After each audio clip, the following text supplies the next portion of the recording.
P0303 on this Ram 1500 means the PCM has detected a cylinder 3 misfire. In plain language, the crankshaft speed pattern is showing that cylinder 3 may not be contributing evenly. The truck may run rough, the MIL may illuminate or flash, and stop/start may be disabled while this fault is active. A severe misfire can also make the PCM shut off fuel to the affected cylinder for a calibrated number of engine revolutions to help protect the catalytic converter. Then turn it back on and keep cycling if the misfire is still there. Keep the diagnosis broad at first. This can come from air leaks, fuel delivery, ignition, carbon compression, valve train or cam timing concerns, sensor or tone wheel issues, coolant entering a cylinder, wiring, or the PCM. Start with the basic system checks before you get deep into component testing. Before chasing the fault, make sure the monitor conditions are in play. Treat these as monitor gates: fuel level above 12%, battery voltage above 10, 9 volts, ambient temperature above -23 degrees C, -9, 4 degrees F, coolant temperature at engine start above -7 degrees C, 19, 4 degrees F, or if start engine temperature is below threshold, engine temperature reaching 21 degrees C, 69, 8 degrees F. Engine speed is between approximately 400 RPM and 6,200 RPM, and the misfire monitor is disabled during a decel fuel shutoff event. Then turn the ignition on, read and record all codes and captured operating data, and drive the truck under those captured conditions. Note when the misfire shows up. Watch the downstream O2 sensors while it is happening, and use the misfire monitor to confirm cylinder 3 is the cylinder with excessive misfires. If cylinder 3 is not actively showing excessive misfires, handle it as an intermittent condition instead of forcing the rest of the test path. Next, look at the codes you recorded.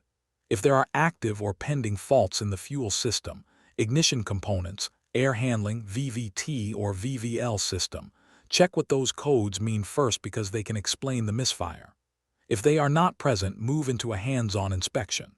Look for belt or driven accessory problems, vacuum leaks, air intake or exhaust restrictions, fuel quantity or quality concerns, moisture on ignition parts, poor mounting of crank, cam, or MAP sensors, poor connections at the sensors, throttle body, injector, coil, or PCM power and ground circuits, and any signs of internal engine trouble or overload conditions.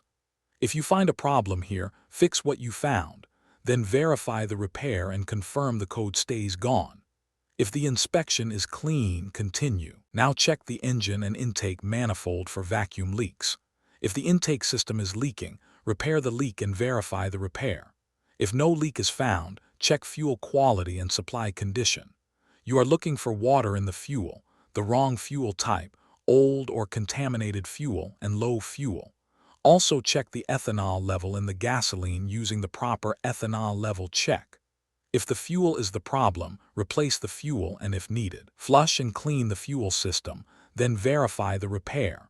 If fuel checks good, move on to injector delivery. For the injector check, remember the fuel system can stay under constant pressure even with the engine off.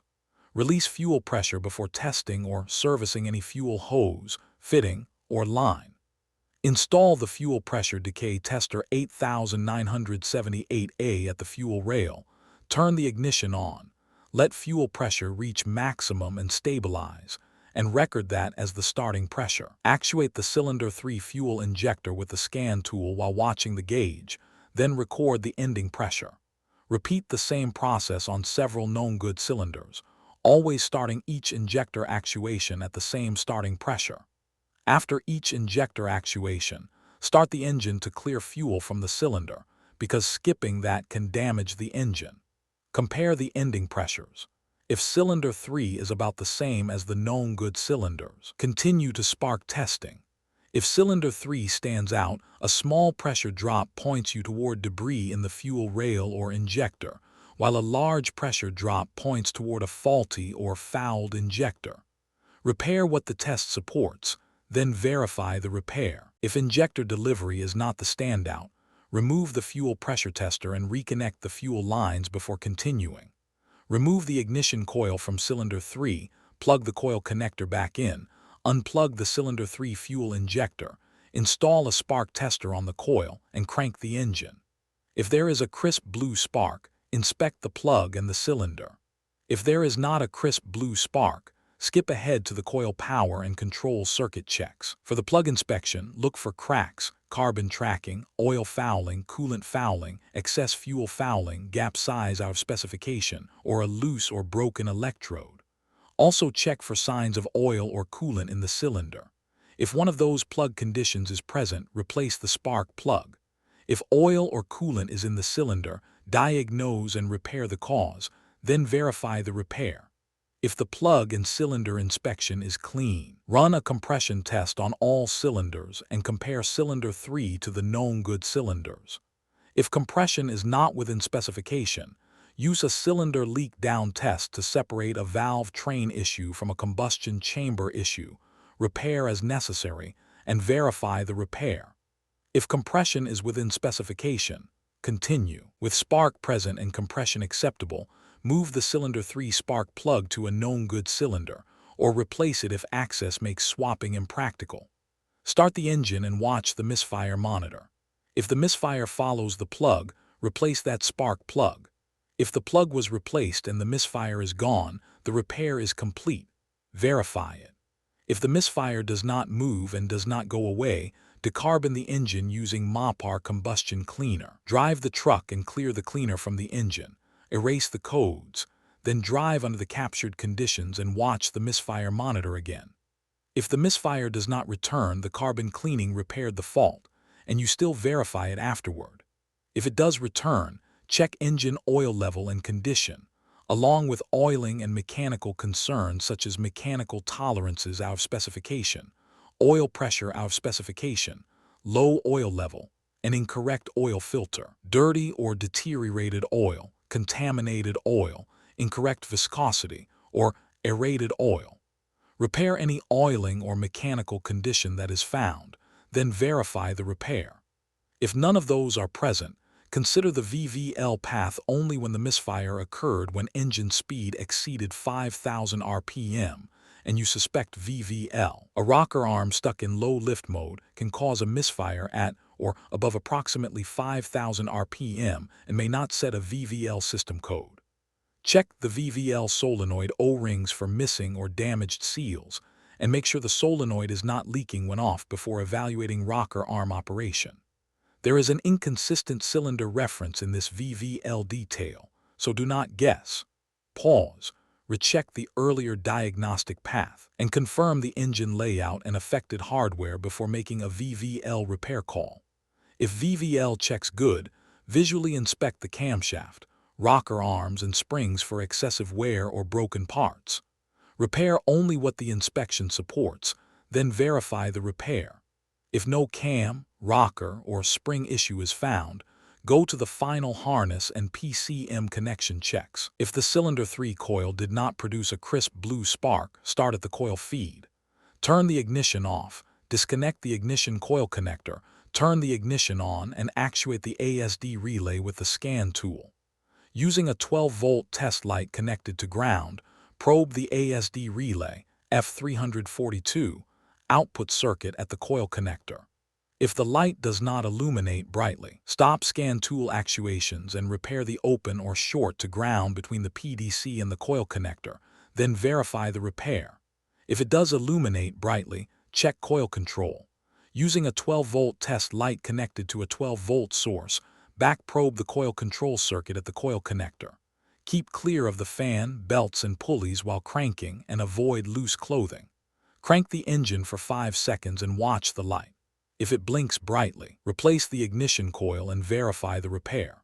If the light stays on constantly, turn the ignition off, disconnect the PCM-C2 connector, install the GPEC Diagnostic 10436 adapter on the engine harness side, and check continuity between ground and the coil control circuit at the coil connector.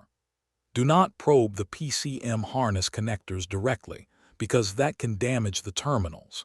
If there is continuity to ground, Repair the short to ground and verify the repair. If there is no continuity to ground, continue to the final harness and PCM connection checks.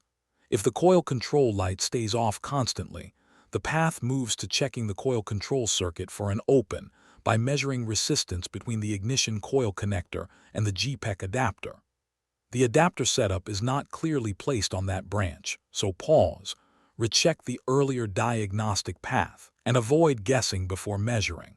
The resistance should be below 3.0 ohms. If it is not below 3.0 ohms, repair the open or high resistance in the coil control circuit and verify the repair. If it is below 3.0 ohms, continue to the final harness and PCM connection checks. At the end of the path, disconnect the PCM connectors, any related inline connectors if equipped, and the related component connectors. Inspect the connector installation, locks, corrosion, water intrusion, weather seals, bent terminals, signs of overheating from poor connection, push-back terminals, spread terminals, and terminal tension. Repair any condition you find. Then reconnect the PCM, inline, and component connectors, making sure everything is fully seated and locked. Erase the codes, operate or test drive the truck under the monitored and set conditions, and read codes again. If P0303 returns after the connection checks, replace and program the PCM, then verify the repair. If it does not return, the wiring or poor connection problem has been repaired.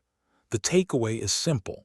Prove the cylinder is actively misfiring. Work from air and fuel into spark and mechanical checks, and only go into the electrical control path when the spark test sends you there.